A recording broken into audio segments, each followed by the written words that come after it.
আসসালামু আলাইকুম, আদাব।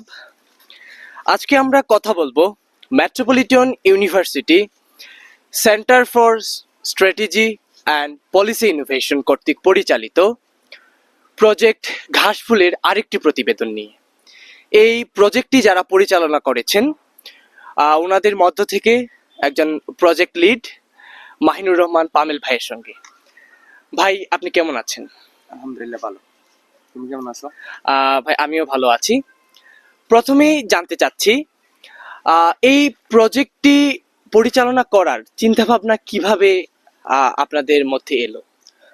মূলত centre for strategy and policy ইনোভেশনের ডাইরেক্টর চৌধুরী মুজাদ্দেদ আহমেদ স্যার আমাদেরকে প্রথমে এই ডিরেকশনটা দেন যে আমরা ইনফরমাল ইকোনমি নিয়ে কাজ করব এই সেন্টারের প্রথম প্রজেক্ট হিসেবে। তো দেন আমরা বিভিন্ন ফিল্ড চুজ করি। মূলত আমরা যেহেতু বাংলাদেশের নর্থ ইস্ট রিজিয়নে আছি, সিলেটে, তো আমরা সিলেট বেস করে আসলে এই ইনফরমাল ইকোনমির কন্ট্রিবিউটর যারা আছেন আমরা কয়েকটা ফিল্ড চুজ করি যে এই ফিল্ডের মানুষদের তথ্য সংগ্রহ করব। তারপর আমরা সিলেকশনে 6টা স্টোরি, মূলত আমরা এগুলোকে স্টোরি বলতেছি বিকজ অফ আমরা যে তথ্যগুলো সংগ্রহ করেছি সেই তথ্যগুলোকে অডিও বা লেখার মাধ্যমে যে ডাটা বা তথ্যগুলো সংগ্রহ করেছি সেইগুলোকে আমরা গল্পের মাধ্যমে কনভার্ট করছি, প্রতিবেদন রেডি করছি, যাতে দেখা যায় যে তথ্য সংগ্রহ বা এই ধরনের ফিল্ডে কাজ করলে জনসাধারণ পর্যন্ত এগুলোর ইম্প্যাক্ট পৌঁছায় না। সো এগুলো যাতে জনসাধারণ মানুষও যাতে পড়ে বুঝতে পারে, সেজন্য আমরা এই তথ্যবল ইনফরমেশনগুলোকে গল্পের মাধ্যমে কনভার্ট করে মানুষের কাছে পৌঁছে দিতে যাচ্ছি, যেটা খুব শীঘ্রই আমাদের পাবলিকেশনটি আসবে। প্রথমেই জানতে চাচ্ছি আপনার প্রতিবেদন থেকে, যান্ত্রিক নগরীর দেয়ালে তৃণলতার মতো বিকশিত এক প্রাণ, এই শিরোনামের ভাবনাটি আপনার কিভাবে এলো? মূলত আমরা যদি এই প্রতিবেদনটির দিকে লক্ষ্য করি, রাশেদ সাহেব উনি যে উনার ঘর ছেড়েছিলেন শূন্য পকেটে, এবং সিলেট শহরগুলা অনেকটাই যান্ত্রিক, সবসময় আমরা জানি সবগুলা শহরই যান্ত্রিক, এখানে কেউ কাউকে ওইভাবে আগায় আসে না, অপরিচিতর ক্ষেত্রে বলেন বা যে গ্রাম এলাকার মতো যে সহমর্মিতা বা সাহায্য এই পরিবেশটা নাই।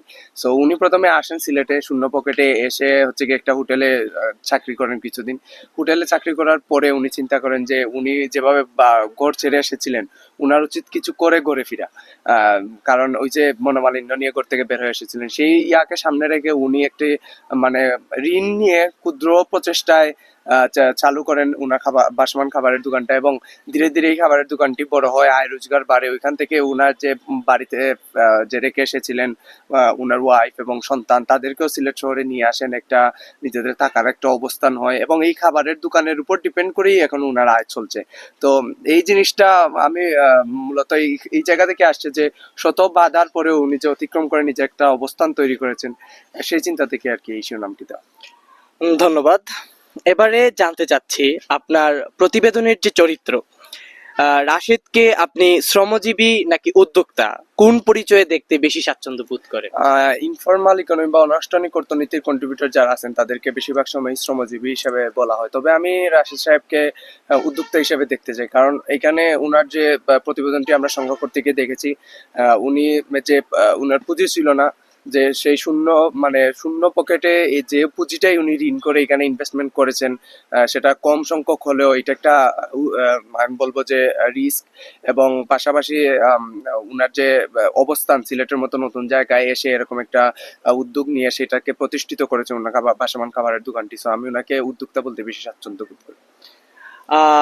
ওনার যে ভাসমান খাবারের দোকান, সেটি অনানুষ্ঠানিক অর্থনীতিতে কোন দিকগুলো তুলে ধরে বলে আপনি মনে করেন?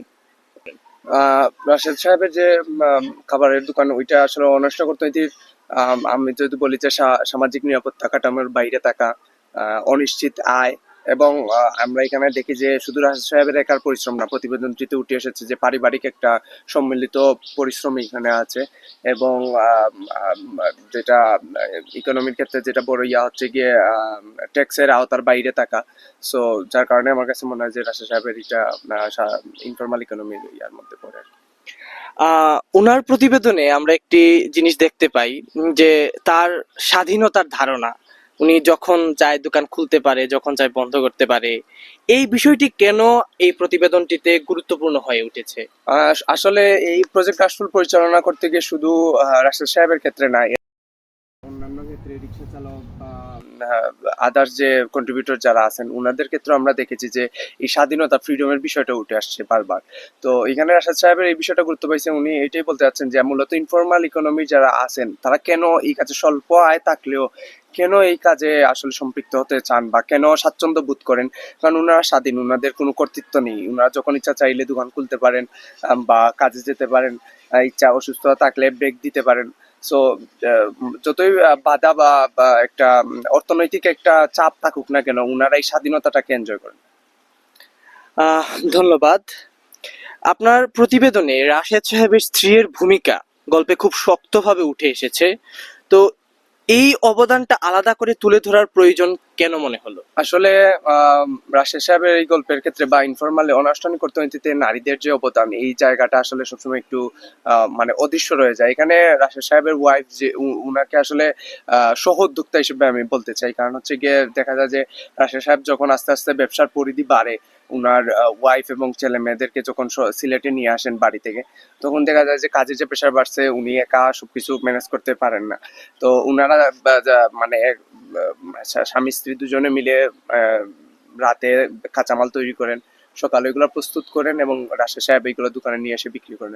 সো এছাড়াও উনি যে একটা ট্রানজেকশন পয়েন্ট ছিল যখন উনি বাড়ি থেকে আসেন এবং এই শহরে সার্ভাইভ করতেছিলেন, তখন সব থেকে বড় সাপোর্ট ওনার ওয়াইফের কাছ থেকে। এবং এই ব্যবসাটা চালু করার ক্ষেত্রে যে পুঁজি সংগ্রহ করছেন ওইটাও ওয়াইফ ম্যানেজ করে দিয়েছিলেন, যার কারণে আসলে ওনার ওয়াইফের আসলে কন্ট্রিবিউশনটা একটা বড় কন্ট্রিবিউশন ছিল ওনার সফলতার পেছনে। এবারে জানতে চাচ্ছি, অনানুষ্ঠানিক অর্থনীতিতে নারীদের অদৃশ্য শ্রমকে এই গল্প কিভাবে প্রতিনিধিত্ব করে? আসলে আমরা যদি এই গল্পের দিকেই লক্ষ্য করি বা দূর থেকে দেখলে উনার বাসমান খাবারের দোকানের দিকে যদি কেউ লক্ষ্য করে, আসলে এখানে আমরা ভিজুয়ালি যে জিনিসটাই দেখতে পাচ্ছি যে পুরো কন্ট্রিবিউশনটাই রাশেদ সাহেবের।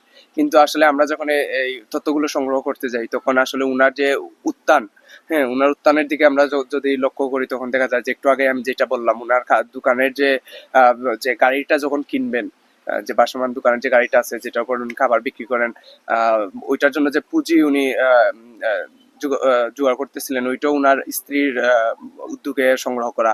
পাশাপাশি উনার যে প্রতিদিনের যে খাবার তৈরি করা বা কাঁচামাল তৈরি করা, এগুলা দোকান পর্যন্ত নিয়ে আসা, পুরোটা ইয়ার পেছনে উনার ওয়াইফের একটা অদৃশ্য শ্রম রয়েছে। সো অনানুষ্ঠানিক অর্থনীতিতে নারীদের অদৃশ্য শ্রমকে এই প্রতিবেদন কিভাবে প্রতিনিধিত্ব করছে? আমি আগেও যেটা বলেছিলাম যে রাশেদ সাহেবের যদি আমরা বাসমান দোকানের দিকে লক্ষ্য করি, আসলে উনার ওয়াইফ মূলত এখানে ভিজুয়াল না কখনোই। সো বাট এই খাবারের দোকানের যে কাঁচামাল তৈরি বা এই খাবার প্রস্তুত করে নিয়ে এসে এখানে মূলত উনি জাস্ট গরম করে এগুলো সার্ভ করেন।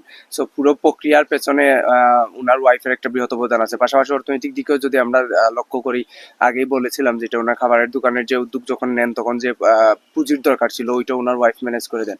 সো এইসব সার্বিক বিষয় লক্ষ্য করলে আসলে ওনার ওয়াইফের অবদান ওনার এই বাসমান দোকানের পেছনে। আহ আপনার প্রতিবেদনটিতে দেখা যায় রাশেদ সাহেবের হঠাৎ কাজ বন্ধ হয়ে গেলে একটা ভয়, এটা অনানুষ্ঠানিক অর্থনীতির কোন বাস্তবতাকে তুলে ধরে? আসলে অনানুষ্ঠানিক অর্থনীতিতে যারা কাজ করেন তাদের সবসময় এই যে সামাজিক নিরাপত্তা কাঠামো যেটা আছে ওটার বাইরে, অর্থনৈতিক নিরাপত্তা কাঠামো যেটা আছে ওটার বাইরে। কারণ দেখা যায় ওনাদের কোনো পুঁজি নেই, সঞ্চয় নেই বা ওইরকম সঞ্চয় করতে পারেন না।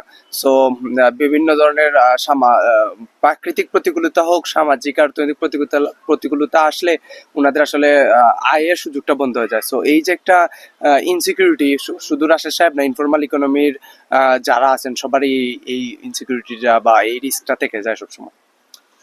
আহ ধন্যবাদ। তো এবারে জানতে চাচ্ছি, আপনি কি মনে করেন রাশেদ সাহেবের মতো মানুষেরা নীতি নির্ধারণের বাইরেই থেকে যায় বা অদৃশ্য থেকে যায়? রাশেদ সাহেবের এই গল্পে উঠে এসেছে যে উনারা আসলে দেখা যায় যে ঋণ নিলে পরিচিত বা জানাশোনা মানুষদের থেকে, অর্থাৎ কোনো প্রতিষ্ঠান থেকে ওইভাবে ঋণ নিতে পারেন না, বা উনাদের আসলে ব্যবসার পরিধি বৃদ্ধি করার ক্ষেত্রে যে অর্থনৈতিক যে একটা সাপোর্ট দরকার, এই সাপোর্টটা ওনারা পান না। আসলে ইনফর্মাল ইকোনমি থাকবে, ইনফর্মাল ইকোনমি কখনো যে একেবারে ফর্মাল ইকোনমিতে কনভার্ট করে ফেলা যাবে, আমার কাছে বাংলাদেশের প্রেক্ষাপটে বা উন্নত দেশগুলোতেও আসলে ইনফর্মাল ইকোনমি রয়েছে। সো আমার কাছে মনে হয় যে উনাদের যে সরকারিভাবে যে সহযোগিতা বা সাহায্য প্রয়োজন, ঋণের ক্ষেত্রে হোক, ব্যাংকের মাধ্যমে হোক, এই সাহায্য বা সহযোগিতাগুলো যদি উনাদেরকে দেওয়া যেত, তাহলে হয়তো উনাদের ব্যবসা পরিধিটা বাড়তো, উনারা আস্তে আস্তে ট্যাক্সের আওতায় আসতেন বা ফর্মাল ইকোনমিতে কনভার্ট হইতেন। সো এই টোটাল প্রসেসে উনাদেরও সাহায্য হইতো, পাশাপাশি আমাদের ইকোনমিক কন্ট্রিবিউশনটা ফর্মালি হইতো আর কি। আমাদের এবারের প্রশ্ন, এই প্রতিবেদনটি যদি নীতি নির্ধারকের কেউ পড়ে, আপনি কি চান আপনি চান তারা কোন জায়গায় সবচেয়ে বেশি মনোযোগ দিক? আমি একটু আগেই যেটা বললাম, এটা আসলে আমার চাওয়া থেকে বেশি আসলে রাশেদ সাহেব কোন বিষয়গুলোতে উনি সবথেকে বেশি অবস্ট্রাকল ফেস করেছেন। উনি আসলে যে বিষয়টাতে অবস্ট্রাকল ফেস করেছেন, উনার ব্যবসা শুরু করতে যে বা এখনো রান করতে যে যেটা উনি করতেছেন, সেটা হচ্ছে গিয়ে স্বল্প ইন্টারেস্টের ঋণ বা ইন্টারেস্ট ছাড়াও যে ঋণের যে বিষয়টা, ওনারা যদি বিভিন্ন ব্যাংক বা আদার্স থেকে আসলে ওনাদেরকে ঋণের ব্যবস্থা করে দেওয়া হইতো, বা সরকার যদি এই ইনফর্মাল ইকোনমি কন্ট্রিবিউটর যারা আছেন, যারা এই ধরনের বাসমান খাবারের দোকান বা বিভিন্ন ধরনের এরকম প্রতিষ্ঠানের সাথে জড়িত, ওনাদেরকে যদি সরকার যে ঋণ বা অর্থনৈতিক একটা সাহায্য বা সহযোগিতা করতো, ওনারা আসলে ওনাদের ব্যবসা পরিধিটা আরো বড় করতেন। যেমন রাশেদ সাহেবের ইয়াতে উঠে এসেছে, উনি যদি 2 লাখ টাকা এখন ইনভেস্ট করতে পারতেন এই দোকানে, হয়তো এটার আউটকাম এর থেকে যে 2 লাখ টাকা ইনভেস্টের ফলে যে আউটকামটা আসতো, উনি আরো পরিধি আরো বড় করতে পারতেন। উনি একটি দোকানে শিফট হওয়ার প্ল্যান করতেছিলেন বাসমান খাবারের দোকান থেকে, ওইটা ওনার জন্য ত্বরান্বিত হইতো বা সহজ হইতো। সো আমার কাছে মনে হয় যে এই অর্থনৈতিক যে সাহায্যটা, এই বিষয়টা যে নীতি নির্ধারকরা যদি লক্ষ্য করে দেন, তাহলে আরো ভালো হয় আমাদের জন্য। অনেকগুলো প্রশ্ন করলাম, এবারে সর্বশেষ প্রশ্ন, এই গল্প লেখার পর অনানুষ্ঠানিক অর্থনীতি সম্পর্কে আপনার নিজের দৃষ্টিভঙ্গির কি পরিবর্তন হয়েছে? আসলে অনানুষ্ঠানিক অর্থনীতিতে যারা কন্ট্রিবিউটর ছিলেন, ওনাদেরকে আমরা এতদিন আসলে ওনাদের শুধু জানতাম যে ওনারা পরিশ্রম বা শ্রম দিয়ে যাচ্ছেন। আসলে অনানুষ্ঠানিক অর্থনীতির আওতায় যে কন্ট্রিবিউটর যারা আছেন, ওনারা শুধু শ্রম দিয়ে যাচ্ছেন না, ওনারা বিভিন্ন পার্সপেক্টিভে বাংলাদেশের অর্থনীতিতে একটা শক্ত অবদান রেখে যাচ্ছেন। পাশাপাশি ওনাদের যে উদ্যোগ বা বিভিন্ন ক্ষেত্রে যে অনানুষ্ঠানিক অর্থনীতি কন্ট্রিবিউশনের পেছনে যে গল্পগুলা, এগুলো আসলে একটা মানবিক দিক উঠে আসে, যে মানবিক দিকটা সরকার বলেন, রাষ্ট্র বলেন বা দেশের আসলে উচিত ওনাদেরকে সাহায্য করা এবং ওনাদেরকে আরো সফলভাবে দেশে কন্ট্রিবিউশন রাখার জন্য আরো সাহায্য সহযোগিতা করা। অসংখ্য ধন্যবাদ এতক্ষণ আমাদের সাথে থাকার জন্য। সম্মানিত দর্শক শ্রোতা, আপনাদেরকে অসংখ্য ধন্যবাদ জানাই ধৈর্য ধরে আমাদের প্রতিবেদনটি শোনার জন্য। পরবর্তীতে আবার দেখা হবে আমাদের সিএসপিআই এর অন্য কোনো প্রতিবেদনে।